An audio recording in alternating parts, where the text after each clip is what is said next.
Good afternoon, everyone. Thank you for coming. My name is David Fields, and I'm the Associate Director of the Center for East Asian Studies here on campus, which we affectionately call CEAS or CEAS. Welcome to this fifth event in our CEAS professional series.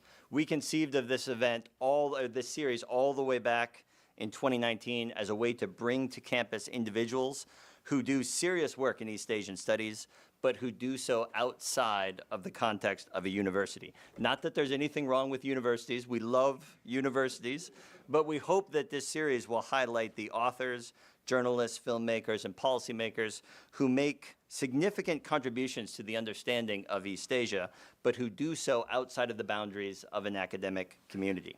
We also use this series to inform our students of the various career opportunities they can pursue with East Asian Studies credentials, and so we are delighted that our guest today has been willing to spend so much of his time meeting with students during this visit, including a talk at the Navy ROTC program this morning and meetings with CEAS Certificate in International Business students this afternoon. Before I forget, I want to thank the East Asian Legal Studies Center, the Madison Committee on Foreign Relations, and the UW International Business Program, especially Sachin Tuli, for making this event possible through their co-sponsorship.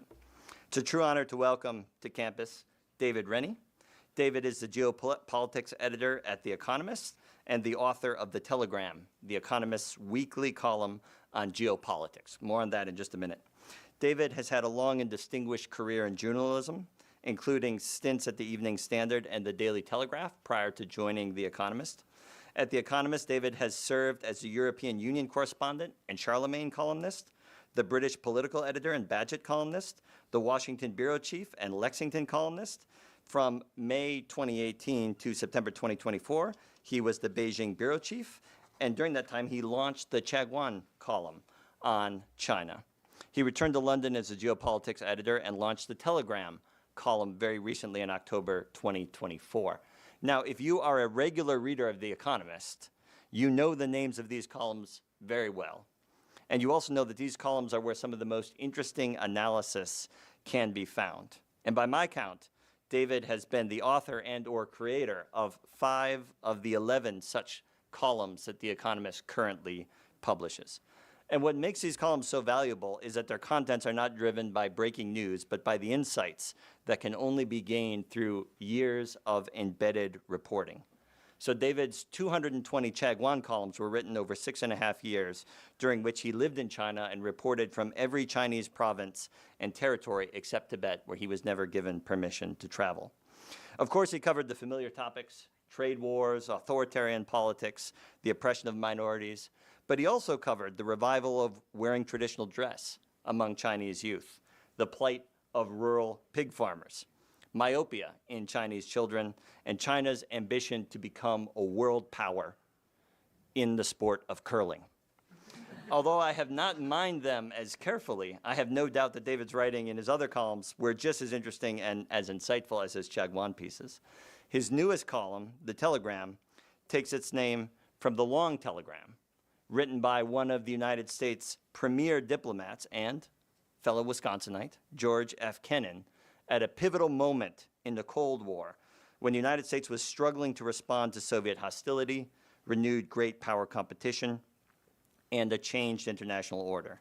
In the past few months, David has been using this column to ask some of the most fundamental and important questions, that are facing us today in geopolitics, such as, is the post-World War II order dying? Are Trumpian values the new American values? Is China really the stabilizing force in geopolitics that it wants to be seen as? David comes at these questions with decades of experience in China, but also in the United States and Europe.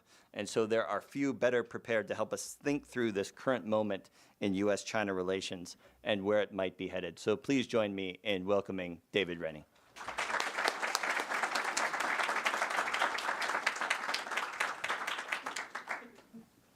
Thank you very much. That's a very warm welcome. I think a public service announcement, there's a seat going empty there. If anyone at the back needs, there's 2 seats, in fact, just up here, because I hate to see people standing. So thank you so much for that welcome. And it's really terrific to be back in Wisconsin. I used to come here as the US political columnist. I spent a lot of time in swing states. I think I saw Barack Obama give us a talk here in 2012 when he was running for re-election. So it's great to be back. I have not had cheese curds yet, but I have hopes. I'm weirdly fond of cheese curds. So let me take you back to maybe the strangest time of my 10 years as a China-based columnist, correspondent, which is during the pandemic. So I did not leave China for the entirety of the pandemic, because if I had left, I would not have got back in. And so I was there for 2.5 years without leaving. And it was actually surprisingly, fine. I was not desperate to get out. I didn't see my family for 2.5 years, which was grim. But there were moments when all of us foreigners living in Beijing at the height of the pandemic did need some sort of taste of something that was outside China, some glimpse of a world that, was something like home. One of my favorite places to go was just off the main shopping street in the heart of Beijing, near Wangfujing.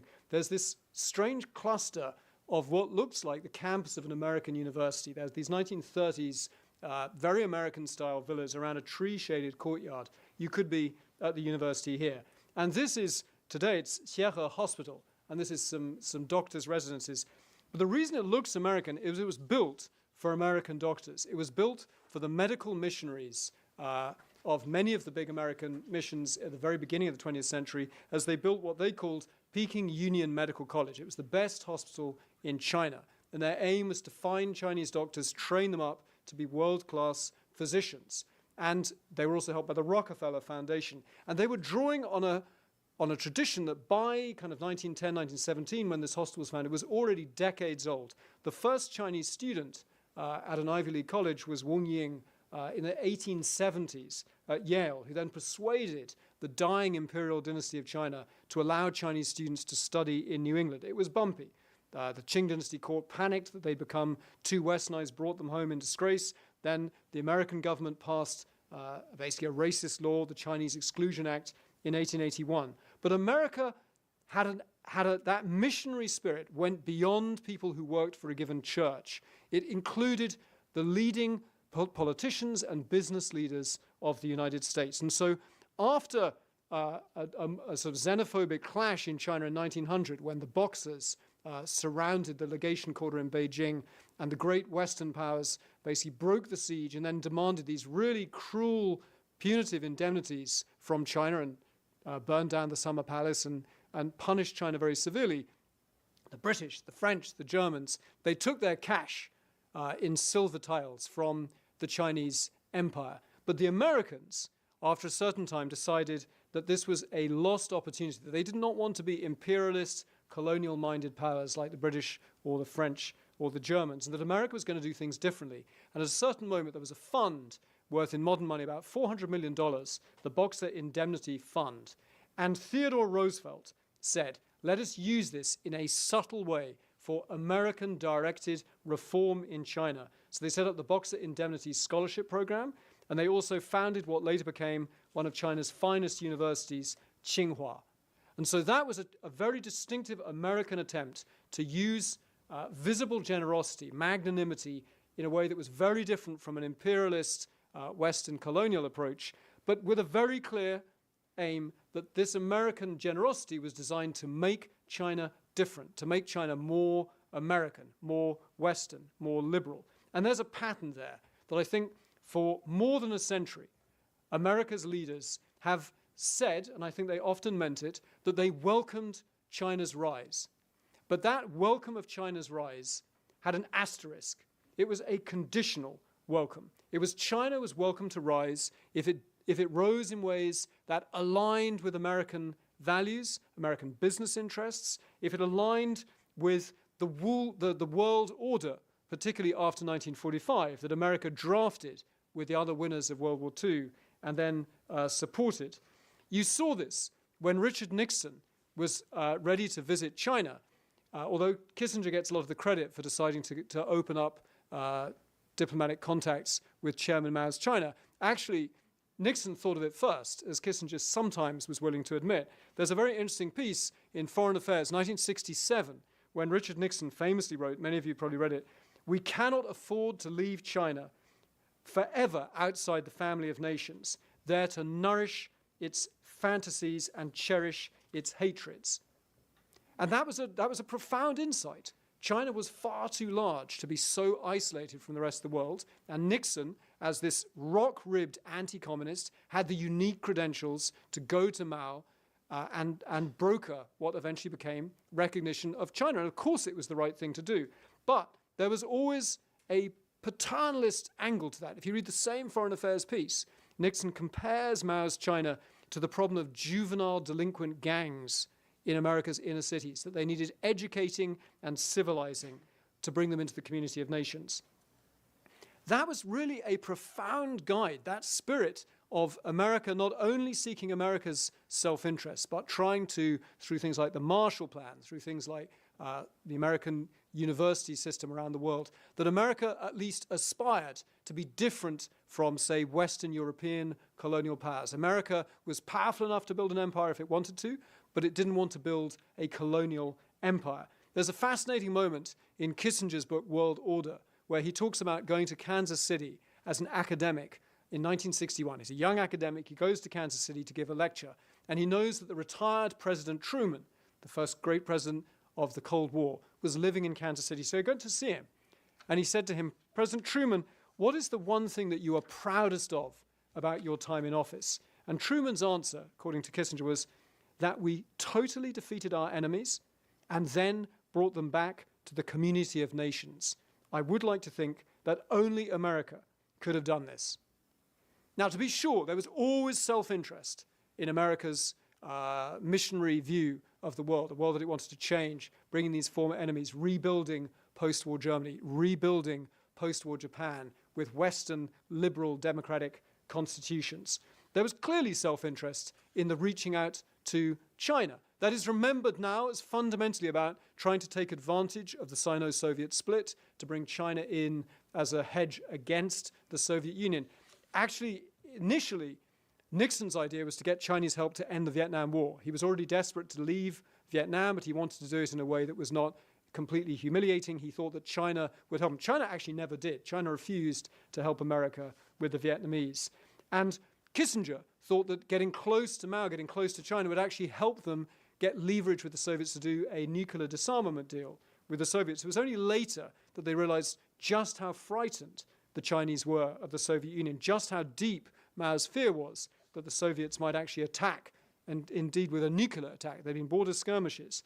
And so very quickly there was this idea that this extremely poor, extremely isolated Maoist China was the weak link in a communist bloc that America could raise up with essentially no risk, that it was so much poorer, so much more backwards in terms of technology, that America could afford to be astonishingly generous. And there's remarkable things I recommend if you're interested in the history of US-China relations. Jim Mann, great journalist, wrote a great book where he dug in and he got freedom of information requests. He got access to all of the memos and transcripts around the Kissinger meetings and then the Nixon meetings. Some of this stuff had never been seen before.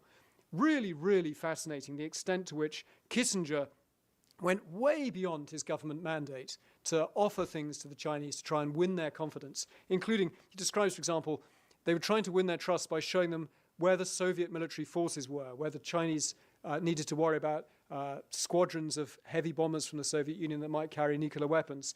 And there was one moment where a top Kissinger aide spent 3 days briefing Chinese officials in the Great Hall of the People on top secret intelligence. And some of the intelligence, these satellite images of Soviet formations on the other side of the border, the Chinese didn't even realize that satellites like that existed. So there was this sense that there was no risk to giving. China was so far behind that this was a pure win for America in the 1970s. What did China want in return? Well, it wanted recognition.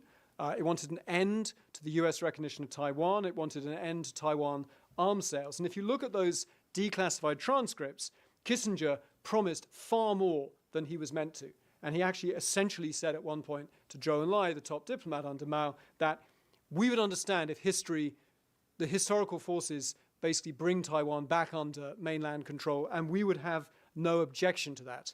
And when he returned, and Congress and the State Department, the rest of the government discovered what Kissinger had promised, there was quite a reaction against this. And you saw eventually Congress and the Carter administration trying to rewrite some of the terms of that initial deal that Kissinger and Nixon had made with the Chinese, to caveat it and to put in extra warnings that America would actually take Taiwan's defense very seriously. The Chinese remember that as a betrayal, that they were promised that Taiwan was theirs, that there was no particular problem with taking Taiwan. And they're not wholly wrong, although I think they vastly underestimate the fact that Taiwan became a friendly Western democracy means that clearly America's view was going to change. But you saw not just once Mao died and once Deng Xiaoping introduced market reforms, you saw not just America, but all Western powers, the Japanese, the Europeans, determined, eager to help China rise. Part of that was self-interest. It was a place to, hopefully, to make money, to turn it into a market for goods. But initially, the trade was very, very limited, certainly for America.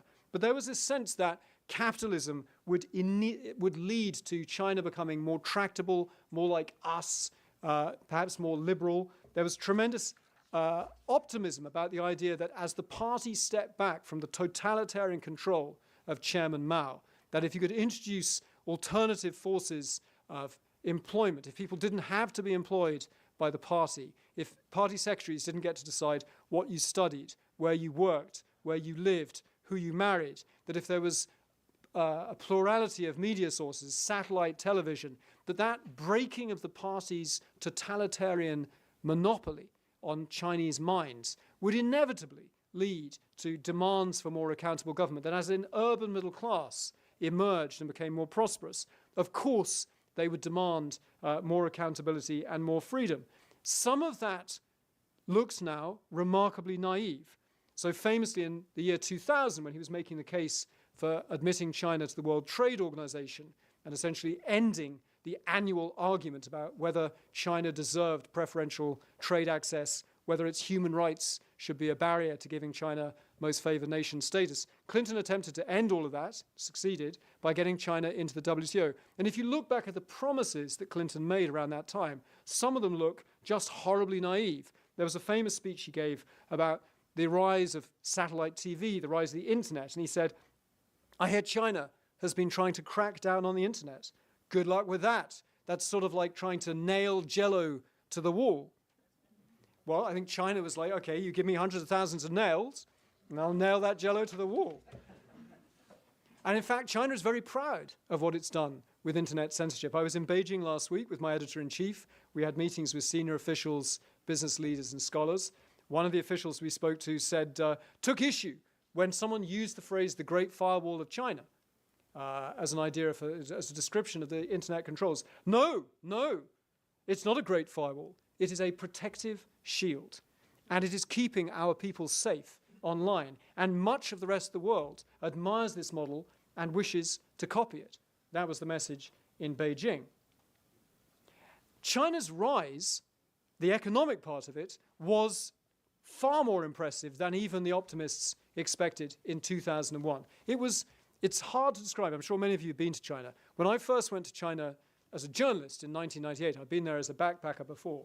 When I arrived in 1998, one of the first stories I wrote about was an official visit by then Prime Minister Tony Blair of Britain.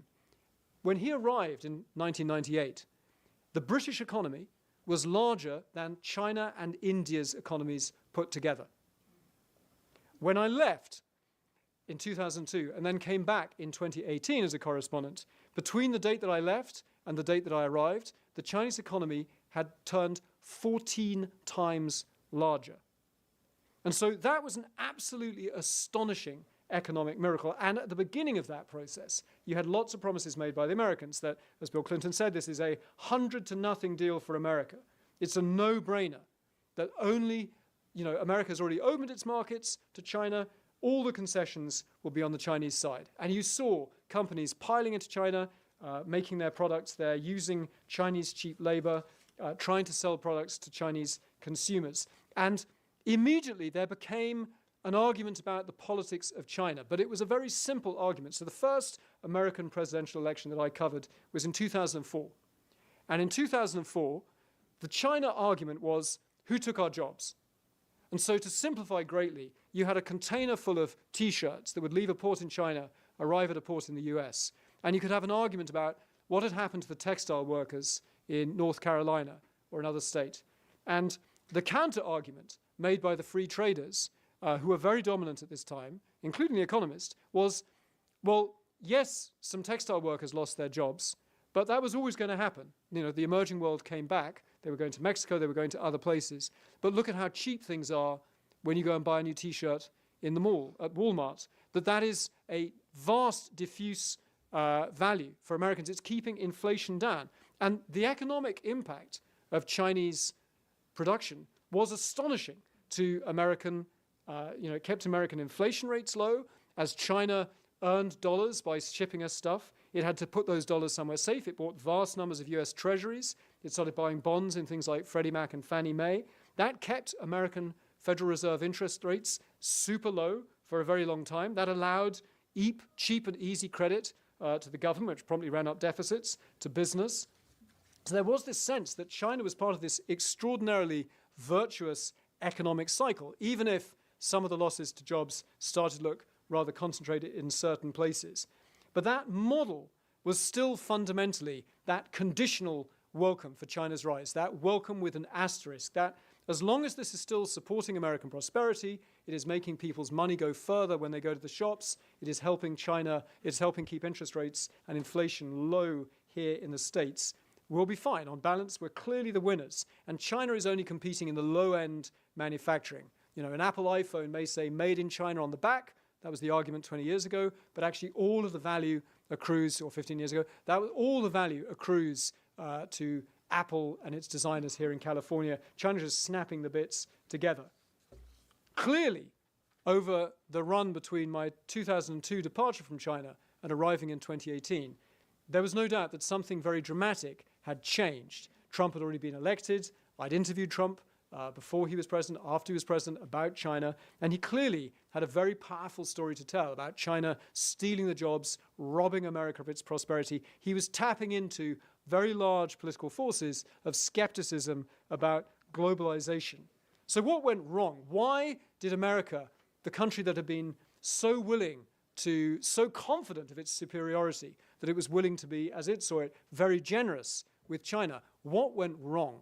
The Chinese answer would be, well, we just were too successful. You never expected us to catch up. You never expected us to become a peer competitor. And you're too racist and prejudiced to tolerate a non-Western peer competitor. And that's not me guessing. That comes from private conversations with senior Chinese officials in China. That is their vision. That is their explanation for what happened.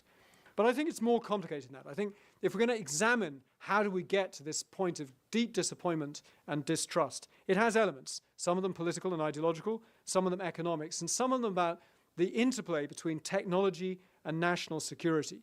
So point one, it turned out that an urban middle class did not mean that China was going to liberalize in a way that made them Western. Some of this, I think, was deeply narcissistic. There was a phrase a former senior China official in the US government has about strategic narcissism, that we base our policy on the idea that the world is inevitably trending towards America. I think you can look back at, there's a New York Times columnist, I won't name him to spare his blushes, but he wrote a column once about the rise of Western consumer goods and brands in China and how this was going to be part of the story of making China a Western-style democracy. He said, if you can when Starbucks started opening lots of outlets in China, this New York Times columnist said, there is no middle class that is content with more choices of coffee than of candidates on a ballot paper. It's a great line. It's a terrible prediction. It didn't happen. Lots of Starbucks, no democracy. So what went wrong? I think part of it is that China was not blind to what was happening in the rest of the world. The Chinese Communist Party saw the fall of the Soviet Union, the fall of the Berlin Wall, and it sent its finest scholars to go and study what had happened. Why did the Soviet Communist Party collapse? Why did the Berlin Wall fall? What did this mean for China? And to simplify, and I apologize, some of your students heard me say this before, to simplify, I think that the Chinese thought that we in the West were too excited about the fall of the Berlin Wall, meaning that everyone who had been behind the Iron Curtain wanted to live in a Jeffersonian democracy. I remember I was 18 when the Berlin Wall fell. It felt as if the world was suddenly becoming magically freer, as everyone was breathing the air of freedom. They longed for freedom, and many of them clearly did. That was clearly true. I remember Polish students turning up at college and talking about how they never imagined they could travel around Europe, and it was incredibly moving. I'm sure many of you remember that. But the Chinese studied it, and I think this is my phrase, not theirs, that they concluded that quite a lot of people behind the Iron Curtain, what they really wanted was Volkswagens and bananas and foreign holidays. And that if you gave them those, you might not need to give them democracy or free speech or a free press. And that bet worked out pretty well for the Chinese Communist Party because they could always buttress the demands for more accountability with, what are you worried about? You're worried about air pollution and water pollution? Okay, we'll tackle those. The technocrats will tackle the demands of the Chinese public where they're challenging bad policy. And so, performance legitimacy is the term that political scientists will talk about. A government doesn't necessarily have to get elected in a competitive election if it can demonstrate that it is responsible for remarkable economic growth and better policy. And that performance legitimacy was China's big bet. And that was a big shock to that American strategy, that making China richer and more prosperous was going to inevitably lead to something much more like America. And then I think the role of technology and national security is incredibly important. In addition to that row about the jobs, where do the jobs go? I think we have, the backlash against globalization has grown and grown and grown because we've discovered that in politics, the concentrated losses of globalization have far more weight than the diffuse benefits of people getting cheap stuff at Walmart. But also, one of the things that I've spent a lot of time studying since I arrived back in China is the role of technology. So if in 2004, the row was about that container of T-shirts crossing the sea, now China, absolutely understandably, as a highly advanced engineering country with millions of engineering graduates every year, with lots of universities, has decided it wants to do more than just make cheap stuff. It wants to be more than the workshop of the world. It wants to be responsible for dominating the high-tech sectors of the 21st century. Of course they do. We shouldn't be shocked by that. We may not welcome it. Some of it we may, some of it may not. But it's absolutely inevitable that as China rose up the value chain, it was going to want to make the most valuable technologies of the future. But where are we with these technologies? Where is the best value added in modern economics? Well, it's things that are not quite goods, like a box of T-shirts. They're not quite services, like an insurance policy. They're a hybrid.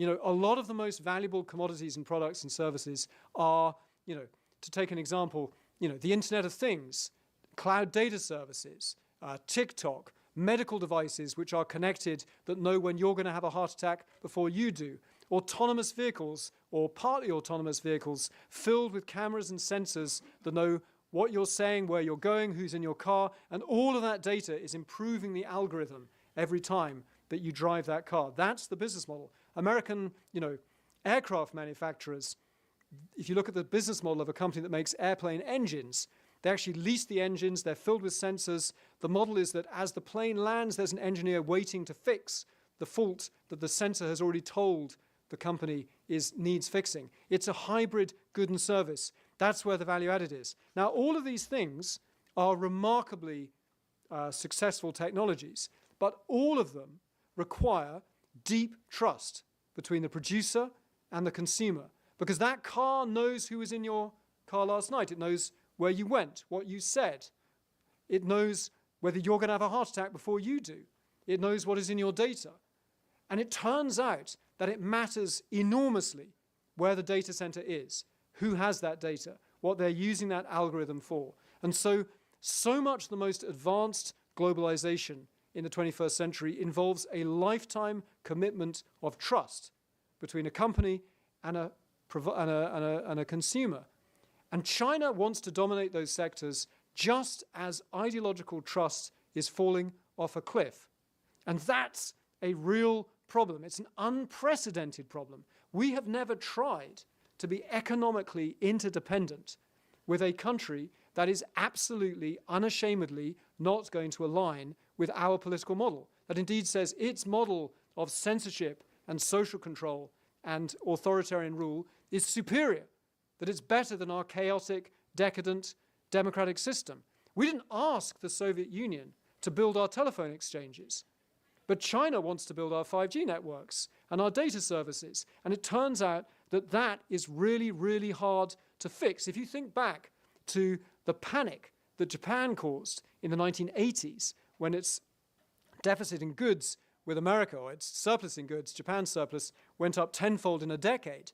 What did you see? You saw a protectionist panic. In America, you saw Congress demanding trade quotas, managed trade. You saw the Plaza Accord, where Japan and others were forced to revalue their currencies to suit America. Japan did all of that because it was a dependent military ally of the United States. It was an ideological ally. At the same time, in the 1980s, the USSR, the terrifying ideological threat, barely traded with America. In 1987, a couple of years before the fall of the Berlin Wall, total two-way trade between the USA and the USSR was $2 billion in a year. It was a bit of wood, a bit of coal, a bit of wheat, some machinery. Today, two-way trade between China and the United States, even if it's dropped substantially since Trump's first term, is about $2 billion a day. So not $2 billion a year, Soviet-US trade, $2 billion a day. That's nominal numbers, but still an absolutely enormous increase. So I think one way to see how the mood in Washington has been over the last few years is that when you look at China, you think of it as Japan and the Soviet Union all rolled into one. It's this mono threat. And that is profoundly shocking to American politics, that idea that America had nothing to fear from China catching up. There's a real problem that Chinese multinationals now have as they come out into the world, which is an understandable ambition, because that question about what does it mean to have a Chinese government behind, what does it mean to have a Chinese parent company, is extremely painful to the idea of the multinational corporation. One of the pillars of modern globalization is the idea that it's not very important where the parent company is located, that it doesn't matter if it's German or Dutch or Danish or Canadian or Australian or Japanese, that these are multinational corporations. But I think in the most recent years, there is no confidence that a Chinese multinational corporation is a phrase that means anything, that they are all ultimately at some level controlled by the Communist Party of China. Now you can clearly take that much too far. There are politicians I've interviewed on Capitol Hill who tell me there is no such thing as a private company in China, and that's nonsense. There are clearly private companies in China that would like to have as little to do with the Communist Party as they can. But under Xi Jinping, in recent years, you may not be interested in the Communist Party, but the Communist Party is interested in you. And company after company has got into trouble because their claim to be trustworthy in the West rests not on could we do this, is it imaginable that we would do this, so much as a promise that we may do this thing in China, but we would certainly not do it here. So look at the TikTok debate. The TikTok debate is really interesting because on one level, you can say it's ridiculous. You know, TikTok is, cat videos and makeup videos and influencers. How can it matter that this thing is on our kids' smartphones, on our apps? But you're into this question about capability versus intention. Because if the question on the exam paper is, would it be possible to construct a short video platform that looks exactly like TikTok, that censors itself in line with Chinese Communist Party censorship, and that delivers Chinese Communist propaganda, and that harvests data from its users and sends that to the Chinese security system? If that's the question on the exam paper, the answer is yes. It's called Douyin. It's the Chinese version of TikTok, and it's owned by the same company.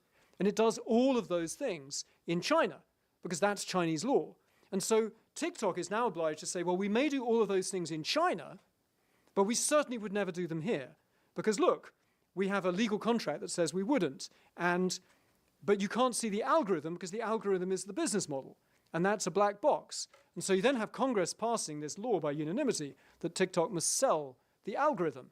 The Chinese government immediately says, well, we're not sure that we can allow that to happen. Maybe that's a challenge to Chinese vested interests. Well, that's quite a painful moment for TikTok, because if you're just an American company with a Singapore CEO, why is the Chinese government saying that you may not be allowed to sell the algorithm? You're seeing this at the moment with, there's many nonsense things about Donald Trump's arguments about Panama, many. And his claims that the Chinese Communist Party or the Chinese PLA controls the Panama Canal is clearly nonsense. But once again, the Chinese government is not making life easy for Chinese private business, because the row, as you know, really turns on. There are two ports close to the ends of the Panama Canal, and they're both owned by a Hong Kong company, Hutchison, owned by one of the richest men in Hong Kong in China, Li Ka-shing. He offers to sell those ports, along with a total of 43 ports, to an American-led consortium. What does China say? China is now saying, no, if an American company owns those ports, they might get control of the Panama Canal. They might be able to block Chinese shipping. Well, hang on. When I was in Beijing, any number of Chinese officials would say to me, how dare you panic about Chinese ports around the world? That doesn't offer any control at all. Well, you can't have both, right? Huawei's pitch, I interviewed the head of Huawei back in 2019 when there was a moment when they were trying to open up to the world, and his pitch was, we are a private company, we're not controlled by the Chinese government or the Chinese Communist Party, and when we're in a country like the UK, we'll just obey local laws. That's what we do. And I think it's true that it's a private company. You only have to go to their weird campus in Shenzhen with this kind of mock French chateau and the Bavarian Schloss and his office, which has a bronze hippo in a ballerina dress and a model of the Parthenon inside. It's a very weird, it's not a Communist Party office, trust me. But here's the problem. When Huawei starts to offer to build 5G networks for Western governments around the world, in Europe, and European governments are unsure about the national security implications of that, and it becomes an argument really between the tech nerds who say, well, we can't find a backdoor in the box, and the British case is fascinating. So there are two intelligence agencies that looked into Huawei building 5G. There's our equivalent of the NSA, it's called GCHQ, and they say, well, we looked in the box, we can't find a backdoor in the box, we think it's okay. But our equivalent of the CIA, MI6, said, well, why would you let a country like China build something as vital as a 5G network? What if there was a war over Taiwan and China just stopped the updates and just brought down the 5G network? What would that do to life in a country like the UK? And the problem was for Huawei, and I feel sorry for Chinese multinationals, that in country after country around Europe, as Huawei got into trouble, the Chinese ambassador would turn up in the office of the relevant government minister in Denmark or the Netherlands and say, if you don't put Huawei in your 5G network, your entire relationship with China will be toast. Well, the problem with that, if Huawei is a private company, then why is the Chinese ambassador in my office shouting at me? And so you can see that for Chinese tech companies that have this absolutely natural ambition to be at the top of the value chain in the 21st century, the one thing worse than having the Chinese Communist Party come after you is having the Chinese Communist Party try to help you. It didn't just begin with Trump either. One of the lines you hear in Beijing all the time is that all of this is down to Donald Trump because he's this insane China hawk. No, I was in Washington as the bureau chief in the second term of Barack Obama. The breakdown of trust happened in the second Obama term. There were some core promises that the Obama administration felt that it had secured from Xi Jinping, a promise not to militarize reefs in the South China Sea, made in public in the Rose Garden at the White House, also not to use espionage to harvest technology and give it to companies for profit. And both of those promises were broken. There's a whole bunch of people in the Biden administration who are basically what I called not China hawks so much as broken-hearted ex-China doves, people who had believed in engagement and then felt that China had proved itself untrustworthy. And so what happened in the first term of Donald Trump and during the Biden administration, I think, is that if you remember that opening idea of American presidents welcoming China's rise with an asterisk, that conditional welcome for China's rise. I think around the Trump first administration and Biden, that became a selective welcome for China's rise. That China's rise was clearly a challenge. It was not involving alignment with American values, and therefore some technologies, particularly a technology that might get into the hands of the Chinese military, had to be blocked. That America still had the power to choke off certain forms of the software that writes the designs for semiconductors, some of the other very, very advanced technologies, the most high-end semiconductors, and that America needed to choke off that supply.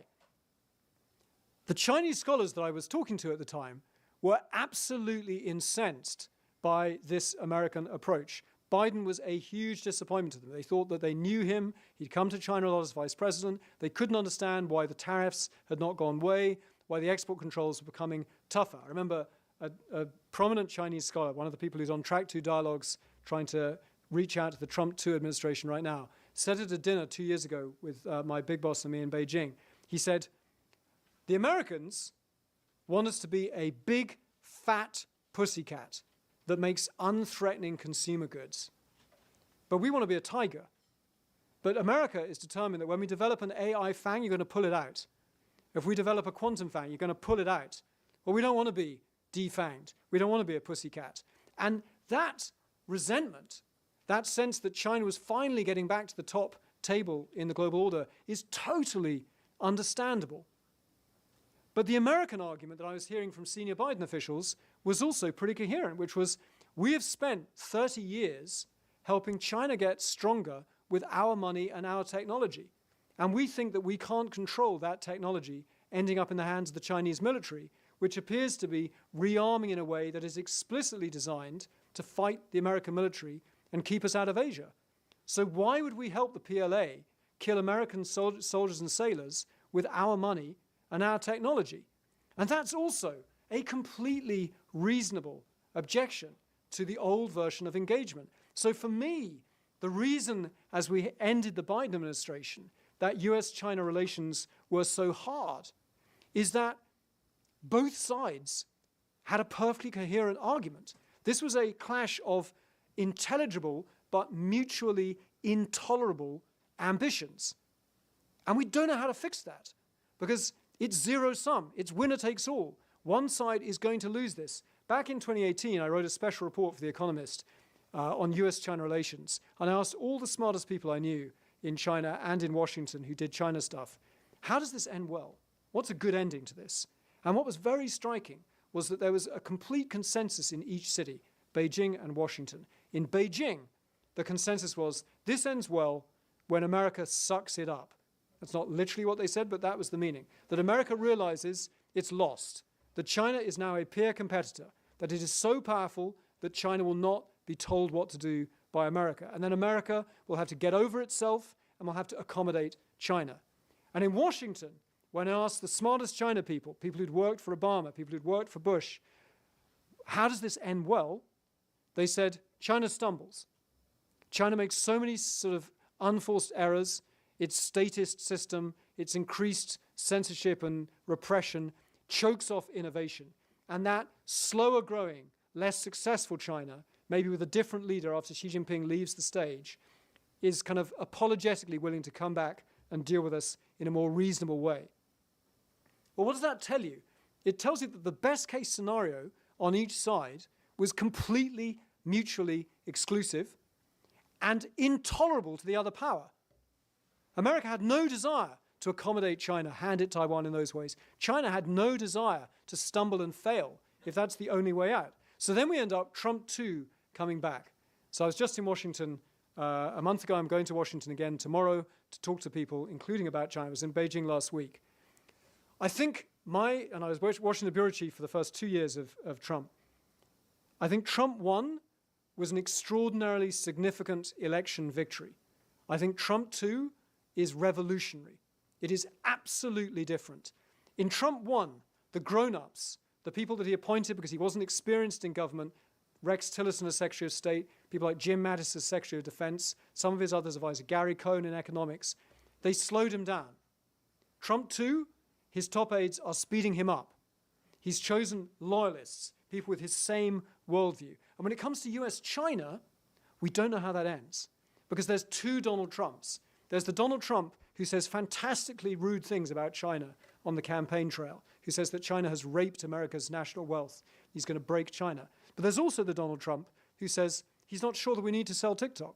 China needs to sell TikTok. He's looked at it, can't see the problem. TikTok, a lot of followers voted for him at the election. Looks good to me. Why would we do that? He's about to break a law that Congress passed, forcing the divestiture of the TikTok algorithm, we think. That seems to be where he's going. He has made it very clear that he thinks that China could potentially be a partner in a deal. He said China could be very helpful in Ukraine. He said that Xi Jinping is a very smart man who rules China with an iron fist, 1.4 billion people, but that's what he could do in a country like that. He told Xi Jinping, we know from the memoirs of John Bolton, his former national security advisor, in the first term, behind closed doors, he said to Xi Jinping, you are right to lock up the Uyghurs in Xinjiang. In fact, a friend of mine in the government told me that the second half of the sentence, which isn't in Bolton's book, is, and if the British did the same to their Muslims, they'd have fewer problems. But that's the same Donald Trump who hires extremely serious China hawks, Matt Pottinger in the National Security Council, Mike Pompeo as his final Secretary of State, people who declare that what is happening in Xinjiang is a genocide at the end of the first term of Trump, people who impose incredibly strict export controls, tariffs designed to force China to change its business model. So which Trump is the real Trump? Which Trump will we see in Trump 2? Well, I don't think we know. And I think one thing that I have, after talking to a lot of people, I think that our analysis of Trump 1 and his China policy, his defenders in Washington will tell you that look at the policies, not what he says. Take what he does seriously, not what he says. His actions, not his words. I don't think that's good analysis, because the argument is that somehow, yes, he said all those awful things about, he didn't have an interest in the Hong Kong democracy process in 2019, doesn't care about Tibet, doesn't care about Xinjiang, says that Taiwan stole our semiconductor industry, that it should pay more for its security, that he doesn't guarantee to help Taiwan. All of those words we're told to ignore, because at the end of the Trump administration, he delivered very tough policies, the toughest China policies we've seen. But I'm not sure that's the right model. I don't believe that Donald Trump is himself a China hawk. If China hawk means someone who disapproves of China's political system, China's authoritarianism, China's subsidized industrial policies, he thinks all of that is smart. Protectionism, he thinks that's smart. He thinks free trade is the dumb stuff. He says that China was smart to take all of those American jobs. He just wants them to reverse the flow. I think that one way to think of Donald Trump is that as a real estate developer, he thinks of the American economy as the most valuable piece of real estate in the world, and he just wants China to pay more. He's having a rent review. He thinks that foreigners should pay rent to access the American economy, and China wasn't paying enough rent. So as he's done many times in his career, he's having an aggressive rent review. If you look at the pressure for a trade deal in the first term, there were two very different trade deals in play at the same time. There was a fairly simple trade deal, phase 1, that involved China just buying tons and tons of soybeans and other American products. And then there was another trade deal, phase 2, which was the brainchild of his then USTR, his trade representative, Bob Lighthizer. Now, Robert Lighthizer was a trade lawyer who cut his teeth back in the days of the Japan trade panic. He, as a young lawyer, worked on things like managed trade, quotas imposed on Japanese cars and motorcycles. He came back to the White House determined to pull off the same sort of deal. If you look at his tariffs that he had designed months into the first Trump administration under a piece of American trade law, Section 301, it's basically designed to look at all of the high-tech sectors that China had identified as the sectors of the 21st century, things like robotics, biotechnologies, and others, AI. All of the sectors that China listed in a document called Made in China 2025. Robert Lighthizer took Made in China 2025, China's own industrial policy, as the blueprint for the tariffs, electric vehicles, robotics, biotech, aviation, and designed to hit them with tariffs to try and hold China down, to break its business model.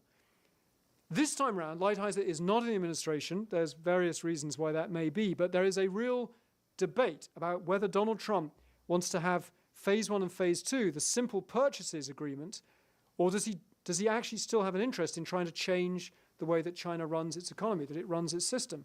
I suspect the evidence is very limited for the latter. I spoke to someone who's now in a senior position in the Trump administration now, who said to me, we don't need to break China. We don't need to limit China. We're certainly not under any illusion that we're going to change China. We just need Chinese stuff to get more expensive so that Americans can be hired to make things in factories.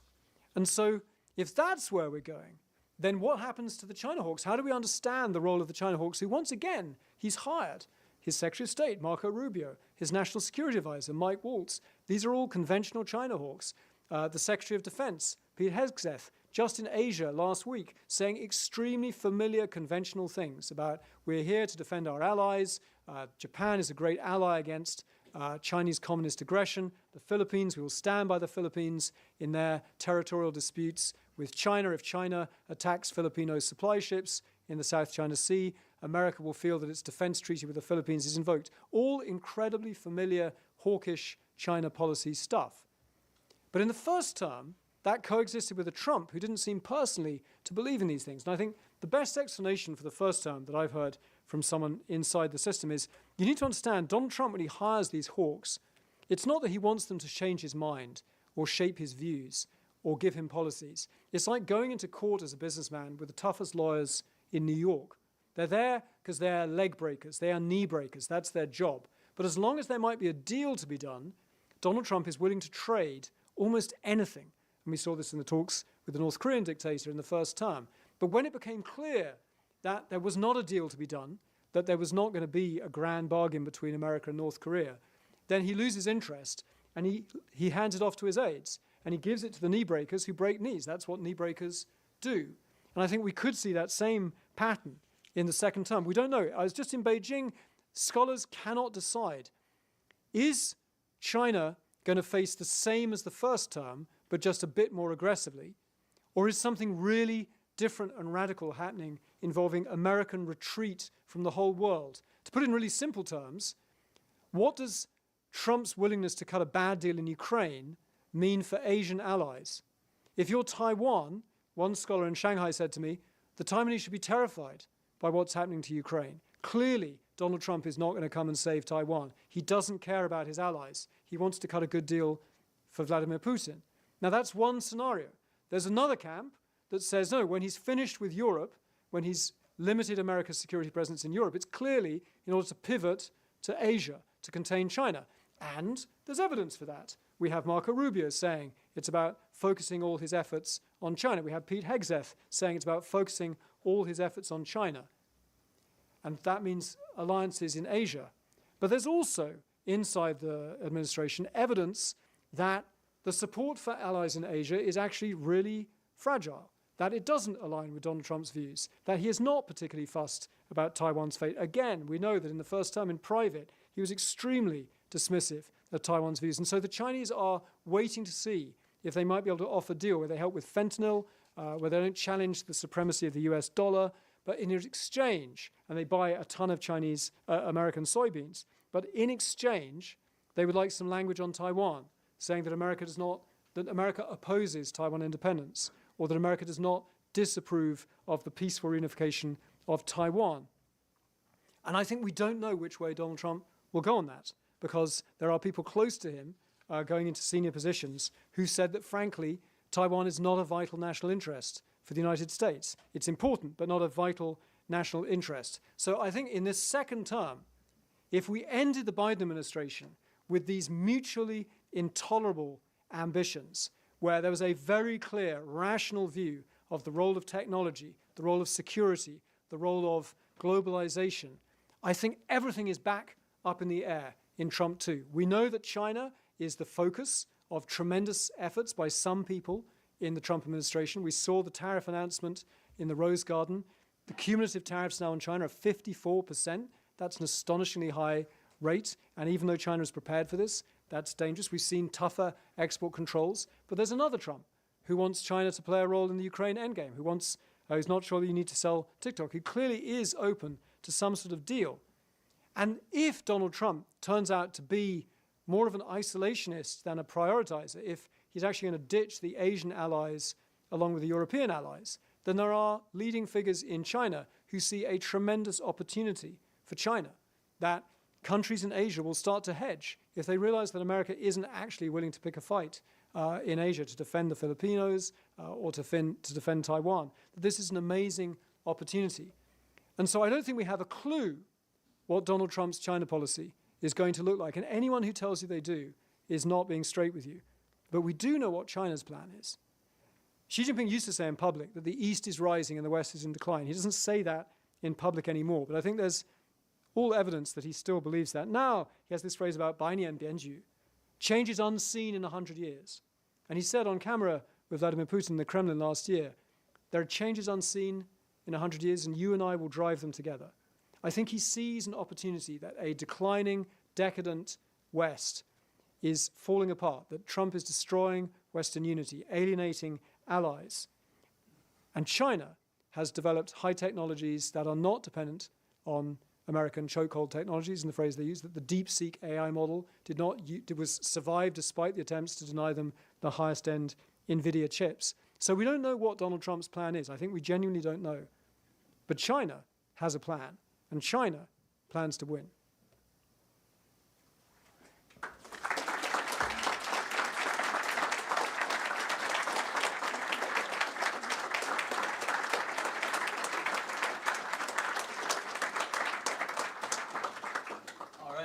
so much, David. We have plenty of time for questions. If you could please go to the mic in the center to ask your questions, and I think we'll take questions 2 or 3 at a time. So, who would like to? Okay, we have. So please just follow up online as your questions come. Hi, thank you for your speech. It was really good. It was a great lecture. I actually have a question about the EU's role in all of this. So from my perspective, I see the EU having globally a lot stronger commitment to human rights than the United States, but far less security commitments in East Asia. So now with the US sort of withdrawing from Europe and sort of the EU scrambling in a lot of senses, where does the EU move forward with China? Are they gonna, be hardliners about human rights, or are they more amenable to having a potential ally against a threat like Russia? Thank you. Is there another question, or shall I answer that? Is there another question coming? We can take a couple at a time if you want.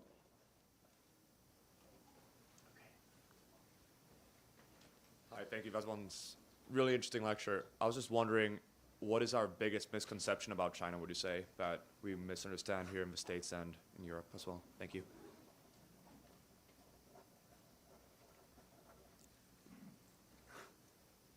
Hi, love the speech.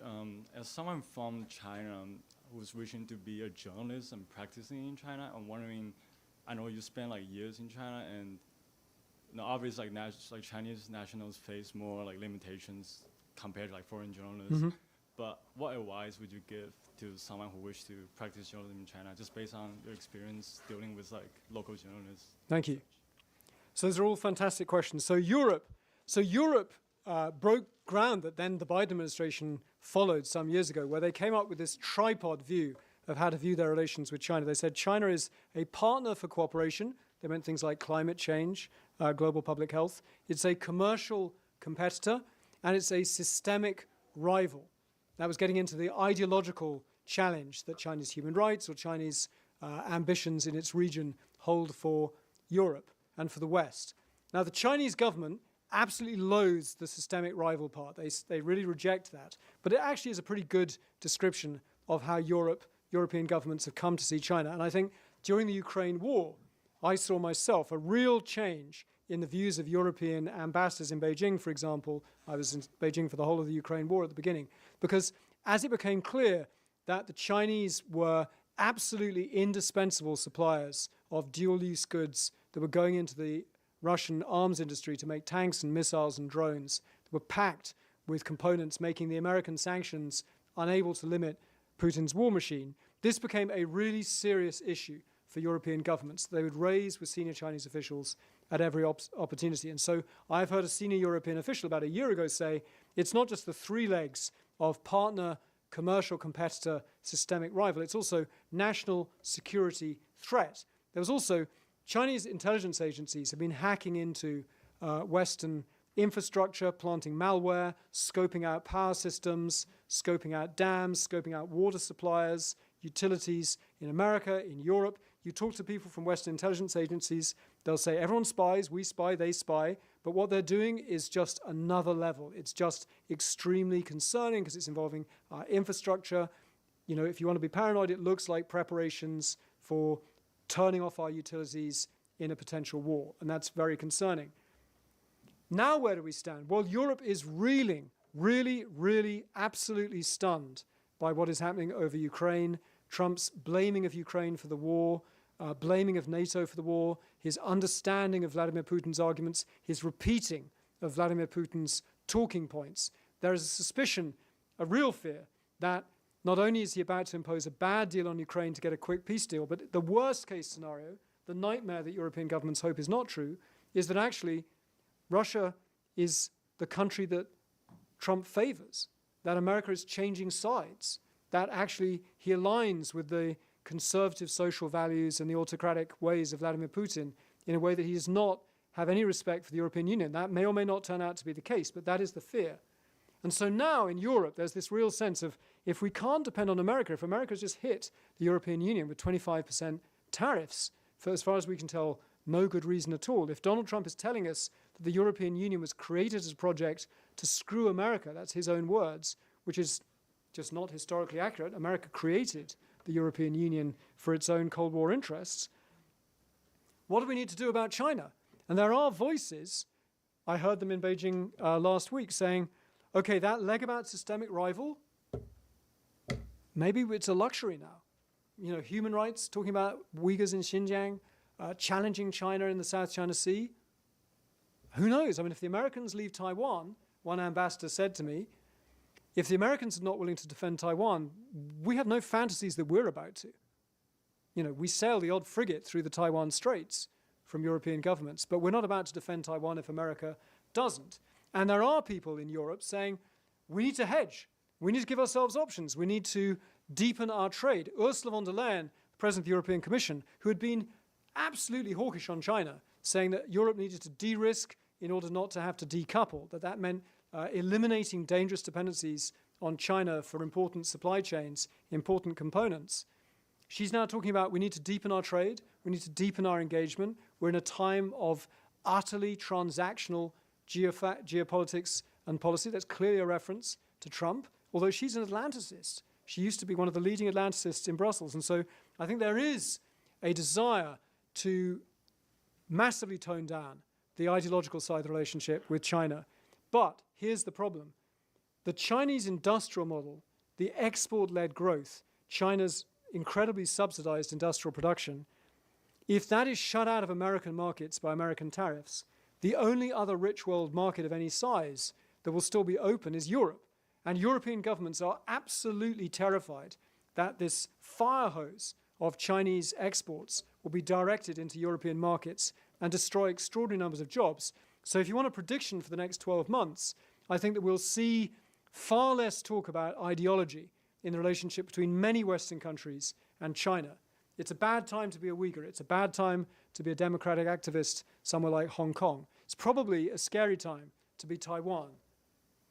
But does that mean that relations will be smooth? No, I think that we're going to see potentially enormous trade rows between the Europeans and the Chinese, even as they're terrified of the pressure from America and the tariffs. Because although China talks a very good game about being open to foreign investment, about being the defender of the rules-based order, the WTO, China is also a very ruthless, subsidized player that is flooding Western markets with goods way below production price in some sectors and has already destroyed some important sectors in the European economy. And if that's next, cars, then that's a giant problem. And here's a specific thing that I think we'll see play out over the next year or two. If you think back to what I was saying about Japan in the 1980s, one of the ways that Japan fixed its trade fight with the Americans was a good thing. Toyota and other Japanese car companies opened plants here in the US, and they fundamentally improved American car making. All of the American car makers were made better by the techniques of the Japanese car companies. I'm not sure, it's an open question, whether China is welcome to open those plants here in America. Most Republicans in Congress say absolutely not. We've seen in Michigan, in Virginia, Republican governors saying that things like Chinese battery plants are not welcome in America. Donald Trump on the campaign trail said that he would welcome Chinese investment if it creates jobs making cars in America. So again, we don't exactly know where Trump is. But here's the problem for Europe. Right now, European car makers are way behind on things like EVs, battery-led EVs, because they were just slow, because they were so good at making the old-style cars that they were complacent. The Chinese were never very good at making internal combustion engine cars, so they decided to focus on EVs and batteries, and they've now become utterly dominant in those technologies. Most European governments that I have spoken to, their desire is for China to open factories inside Europe, within Europe's tariff barriers, but to make them real jobs. They don't just want to, as one European official said to me in Brussels the other day, the problem is that the Chinese car makers, they want to sell us these snap-together kits. He said, it's like buying a wardrobe from IKEA. They give you a screwdriver and you get to put it together. But those aren't manufacturing jobs. We need to do the same to China that China did to us 30 years ago. 30 years ago, to get into the Chinese market as a car maker or another Western company, you had to form a joint venture. You had to train Chinese engineers. You had to transfer all of the technology. And then eventually, China got to compete, certainly in sectors like high-speed trains. The Europeans that I've been speaking to, senior officials, will say, China taught us a lesson. That's how you do it when you're ruthless. If they want to come into our market, which is the most valuable open market in the world, they're going to have to transfer technology and form joint ventures, come inside our tariff walls. The problem is that for the moment, the Chinese government believes that it has more market power than Europe and that Europe is under attack from Trump. And so China is currently refusing to transfer technology and is forbidding Chinese companies like BYD and Geely to transfer technology when it opens plants in Europe. And in fact, China's been threatening governments like the Spanish government, whose prime minister was told, if you vote for the EV tariffs at the European Council, we will cancel our investments to build a BYD factory and a battery factory in Spain. As one senior European said to me a couple of weeks ago, the Chinese tell us they want a much better relationship with Europe. They say, Donald Trump is here and he's terrifying, so you need to be our friend. They want a better relationship, but the problem is they want it for free. They don't want to make any changes to their industrial model. So we don't know how this ends. So my short version, that was not a short answer, but my short answer is the ideological part, the human rights part, is about to become much, much less evident, I think. But the economic competition is actually really, really problematic. Our biggest misconception about China, I'll try and be brief, and I think one of them in America is this idea that China is a totalitarian state where everyone hates the Communist Party and is kind of living in terror of their leaders, and if only they had a moment of freedom, they would speak out and say how much they hate Xi Jinping. Now, I have plenty of problems with the Chinese Communist Party and the way that they run China. It is a dictatorship. It is not a free society. There's a lot of repression. But I think if you're going to engage with China, you need to know that a lot of Chinese people are basically more focused on the economic development and the progress and the modernity and the ability to travel, the Volkswagens and bananas and foreign holidays. China has delivered that. That, performance legitimacy is a powerful thing. And that the Chinese economy has basically life for, almost anyone you meet in China. If you ask them, do you have a better life than your parents? It's kind of 100% yes, of course. Look at what we have. Look at what we can eat. Look at what we buy. Look at the car I drive. Look at my apartment. There's much less consensus. Do you think your children will have a better life than you? There's more doubt about that. There's plenty of concerns in China about the direction of the economy, about the support for the public sector. If you're an entrepreneur, a lot of nervousness. There are liberal Chinese, they're a minority, but they're there, who are certainly concerned about the repression. There are older Chinese who remember the Mao years and the personality cults and the centralization and personalization of power. Some of the stuff around Xi Jinping, they say that feels dangerously familiar to them. They're very unhappy. So that's certainly part of it. But I think that the Chinese Communist Party operates in a system which has never known free democratic elections. So for thousands of years, the Chinese people, authority was the emperor, it was the ruler, and now it's the new emperor, it's the new ruler. One of the real fascinating changes I've seen in my time in China is when I was first there in the 90s, the Chinese Communist Party could not say enough bad things about the last imperial dynasty, the Qing. They were the feudal, kind of decadent feudal Qing who had allowed the foreigners to bully China. Now, the greatest empire-building emperors of the 18th century Qing, people like the Emperor Qianlong or Yongzheng, Kangxi, they're now claimed as national heroes who worked hard as statesmen like Xi Jinping. The Communist Party now says that it is the worthy inheritor of all that is great about 5,000 years of Chinese civilization, that it has sinicized and synthesized traditional Chinese values and culture with the best of Marxism and created this new perfect blend. It's a remarkable moment, and I think that that civilizational claim for legitimacy is very powerful. I think for a lot of Chinese people, and again, it's a country of 1.4 billion people, so you can't generalize, and I don't know, people in the audience, if they're from China, will disagree with me potentially, but I think one way to understand the way that the Communist Party is viewed by a lot of Chinese, not all Chinese, is it's a bit like your parents or your teacher. They're just the thing that runs the world. They are the people in charge. And you may dislike your parents, you may be angry with your parents, but you don't want to be an orphan. And so the Communist Party has done a fantastic job of saying, there's this, actually it's a song, 没有共产党就没有新中国. There is no Communist Party, there is no new China. Without the Communist Party, there is only humiliation and division and being bullied by foreigners and a howling void of disorder and chaos.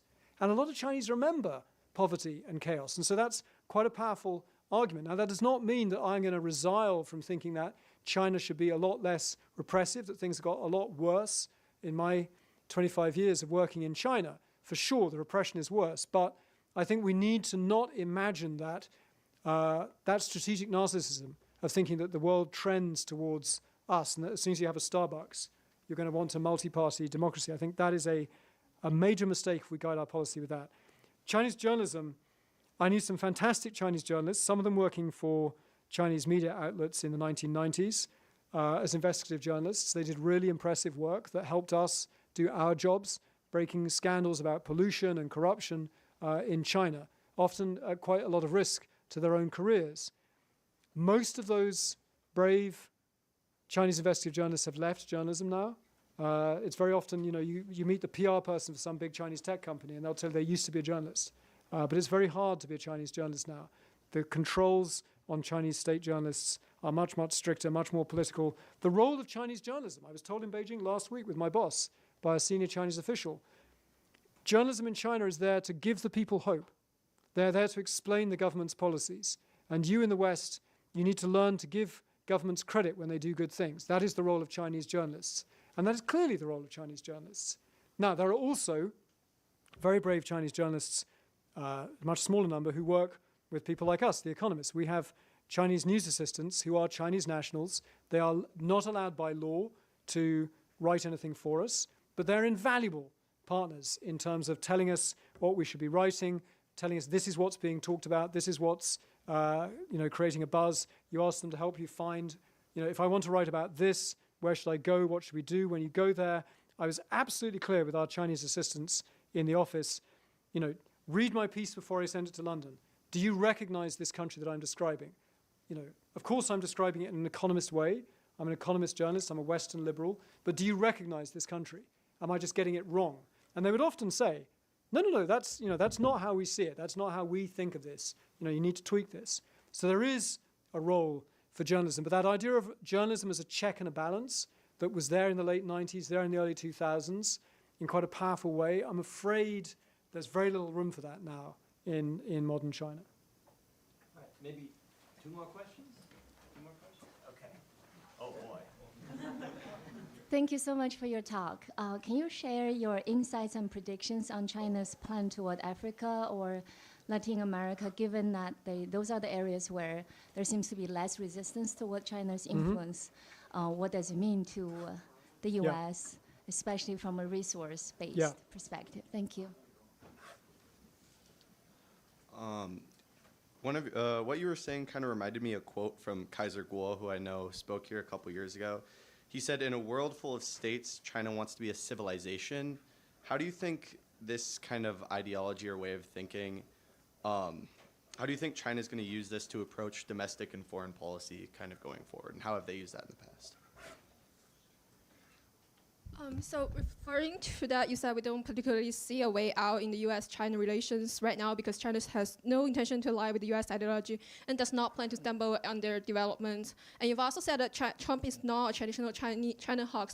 And something I've been observing is that it's not just Chairman Xi that's being compared to Chairman Mao. It's also Trump. So columnists are making comments that Trump is somewhat like Chairman Mao because of he's tearing down the federal government and the populism implication of his electoral victory to the U.S. So I'm trying to ask that in this time where U.S. is also facing a transition that you're deviating from the conventional political norms, do you actually see that there is a way out from that? Thank you. Great question. Thank you. I think we'll have to leave it there. Yeah. Should I take one more? I'll be quick. No. Oh, up to We you. have someone at the microphone. Okay. Seems I can be quick. Yeah. Hello. You mentioned several times about in your lecture about how Taiwan is in a very precarious position right now. From your experience dealing with the higher ups in China, do do you think that China is planning to invade Taiwan within the next 4 years? Thank you. Small one. Yeah, okay. So China in the global south is a fascinating question. Clearly there is an opportunity as America, scraps USAID, pulls out of things like, fighting HIV in Africa. China all over Latin America buying up tremendous amounts of resources. Look, some of that America is going to find hard to compete with. China needs soybeans and oil and gas. America doesn't. America makes its own soybeans and oil and gas. So there is a competition that America isn't going to win, which is that China is resource poor with a large manufacturing sector. America has all the resources of its own that it needs, so it's not going to compete. And down in Latin America, some of the most conservative figures, big agricultural interests, are very pro-China. I was down in Argentina recently talking to the head of the Sociedad Rural Argentina, which is like this 19th century kind of landowners kind of trade group. And he said, whatever we produce, whether it's beef or soybeans, the Chinese will buy from us. Es un barril sin fondo. It's a barrel with no bottom. So that's hard to compete with. And yes, in geopolitical terms, I think that is quite a risk. I think one of the only things that's really interesting is where the Biden administration made some headway with countries like Brazil, which are incredibly proud of being non-aligned, was to say, you're very proud of being non-aligned. Brazilian diplomats will often joke, we're so non-aligned, we refuse to join the non-aligned movement. We're only observers, which is true. You can check it on Google. So the American argument under Biden was to Brazil and the Indians, for example, you're very proud of being non-aligned, and yet you're being dragged into this anti-Western, China-dominated group, the BRICS. Does that fit your non-aligned kind of worldview? I think that's, it had some purchase. I think that's over with Trump for now. Kaiser Kuo, so I don't know the context of what he said. China wanting to be a civilization, not a state. There's a version of that which comes from a guy, Martin Jakes, who's basically a pro-China Marxist in the UK, who I don't have a tremendous amount of time for. That's fine if it's just a kind of description of China having an old culture, but I worry about civilizational legitimacy. This idea that China as a civilization is used by Communist Party propagandists and ideologues to say that, and Xi Jinping gives speeches about this, that because China has always had what he calls the oldest unbroken civilization in the world, it can only be run in Chinese ways, that it cannot follow a Western path, that it cannot be any different from how it is, that it's this kind of closed ontological loop, that as a civilization rather than a state, China will always be Chinese because it has always been Chinese, and it's kind of impervious to external criticism. And I think we as outsiders, and I hope my lecture explained this, we need to be very humble about our ability to make China more like us, or China's willingness to be more like us. But as a very basic point, China's own laws don't allow some of the things that the Chinese security forces do to Chinese people. China used to have a freer press than it does now. China used to give minorities, ethnic nationalities, far greater rights, bilingual education, than it does now. So even if you only follow China's own policies in a China led by the Communist Party, things have become more repressive. And to claim that this is just the way we always are because it's civilizational legitimacy, well, that's a frightening argument to go down, because then it's utterly impervious to external scrutiny or external arguments, or even to internal checks and balances. So it's a red flag for me when I hear someone saying China is a civilization, not a state. Trump as Mao. Look, when I was in Beijing last week, one of the most striking things was senior, prestigious, famous Chinese scholars who lived through the Cultural Revolution as young people, whose own education was basically destroyed or massively disrupted by the Cultural Revolution, saying, we recognize some of this with Trump. One very famous scholar, I can't use his name because it was a Chatham House Rules event, he said, one of the lessons that I remember from the Mao years was that Mao thought if you destroyed the old system, a new system would automatically emerge to take its place. And we learned that that wasn't what happened. Because, of course, for the Chinese, their memory is that Mao and the Red Guards destroyed universities. They destroyed state institutions. They had this ideological purge for anyone seen as insufficiently loyal to Mao. And then what followed was anarchy and chaos and bloodshed until Mao died in '76. So when they make that comparison, that is not a flattering comparison to Trump. This is not the time or the place in terms of, I don't have the time to say, yeah, look, I worry greatly. I've lived in America for 10 years of my life. My kids are Americans. My wife's an American. I love this country dearly. I'm an Atlanticist. But what is happening right now is that line I quoted about Truman, saying that America totally defeated its enemies and then brought them back into the community of nations. Only America could do that.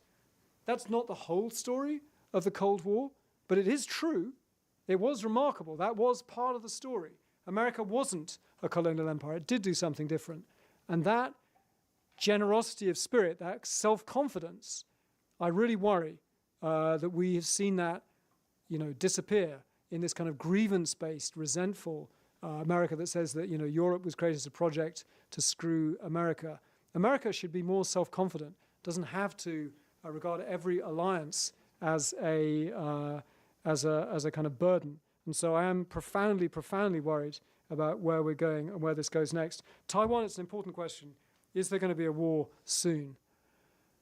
So I don't think that the conditions are there for a war in the next kind of very short term, because I think that in part we would need to see the Chinese public prepared with propaganda to be told that the Taiwanese are led by dangerous separatists and splitists who are making it intolerable, because there will be enormous economic costs to even a blockade, even a kind of conflict which leads to sanctions on China. Even if it's not a full-on amphibious invasion like D-Day, for China to take Taiwan, even if it was about a sort of a long blockade that brings Taiwan to its knees, there's then a painful, coercive peace deal where the Taiwanese, come together and basically allow China to take over.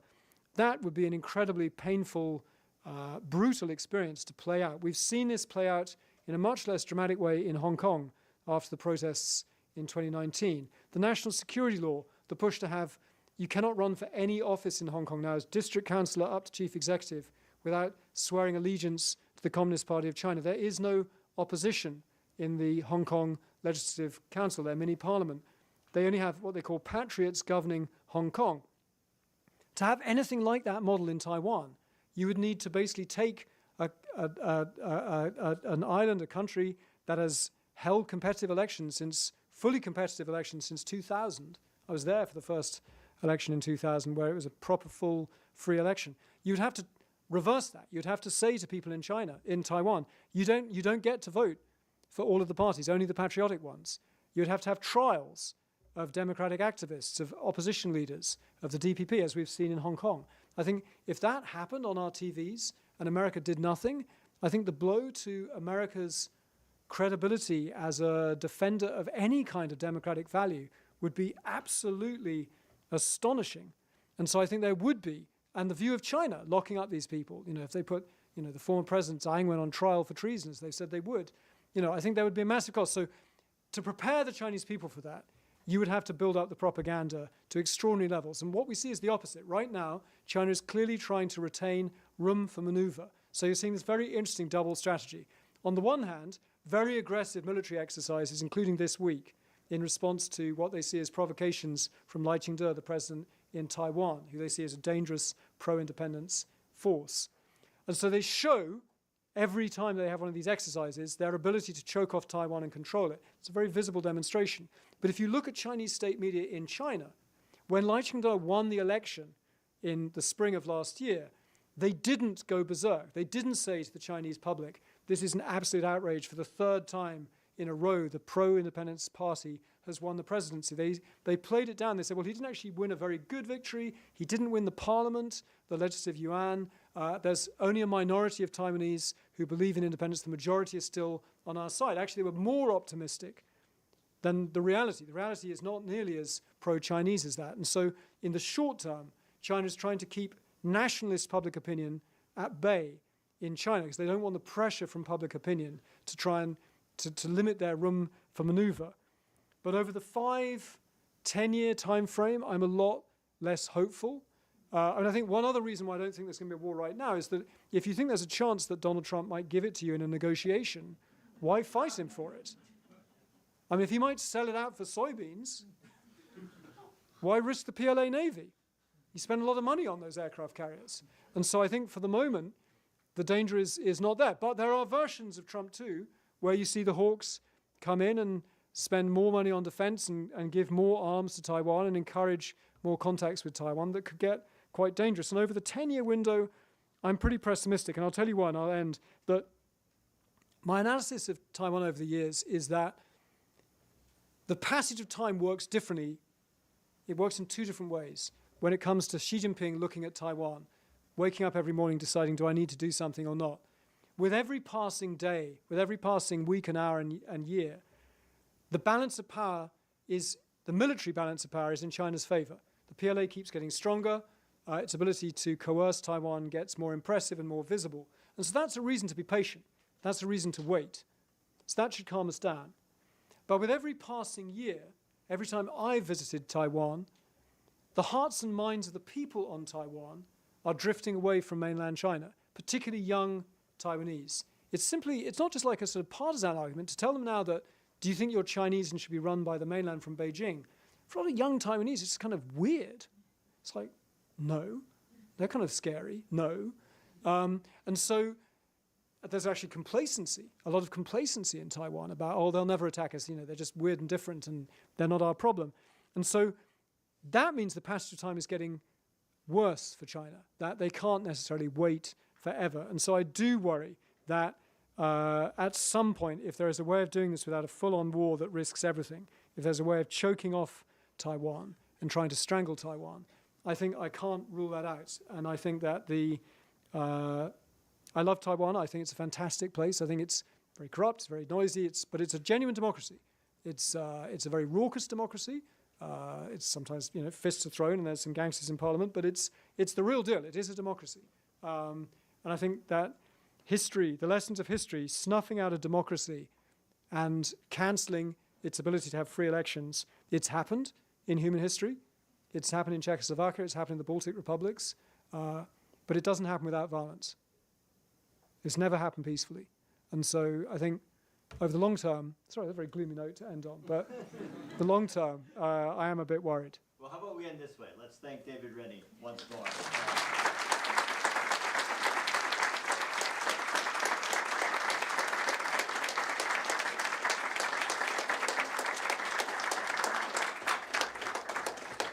If you are interested in this event, we do many others. Please visit us at eastasia.wisc.edu and look at the remaining events on our semester calendar. Thank you very much.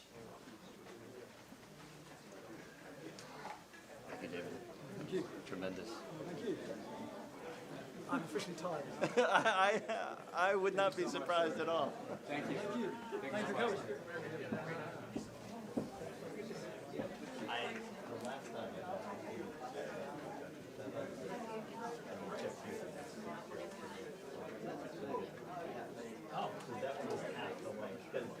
I guess I maybe should have a question. Yeah, I think you'll have I think more so like the lines that I think about a lot, whole premise like how is part of your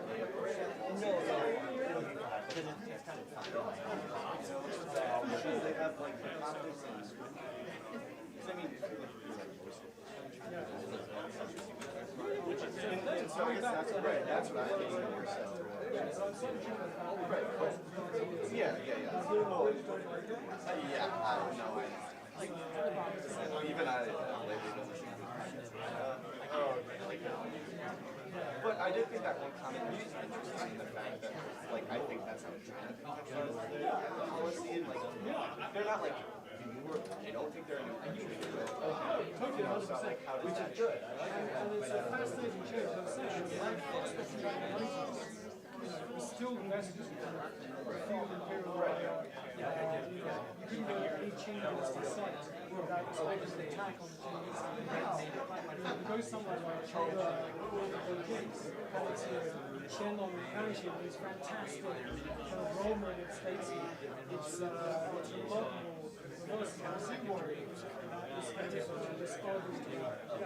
China can only be Chinese. Is very connected in their propaganda to and we mustn't have independent judiciary, we mustn't have the rule of law, we mustn't have separation of powers, we mustn't have dangerous Western liberalism. But the thing is, in the 1990s, when I was first a journalist, there were Chinese legal scholars who absolutely believed in having a constitutional check and balance, who absolutely believed there was a lively debate about the fact did it mean rule of law or rule by law. There was an absolute debate about which was it going to be. And there were people, including Li Qiang, in fact, who had been on the side of, when he was a legal scholar, of constitutional law. Li Qiang was a scholar, as a grad student at the Premier at Peking University. He translated one of the leading textbooks of British constitutional law by a guy called Lord David. He translated that into Chinese as a grad student. He is absolutely committed to the idea of constitutional law as a check and balance on the Communist Party. Xi Jinping has given speeches in which he says that constitutionalism is a dangerous Western intervention that cannot be accepted.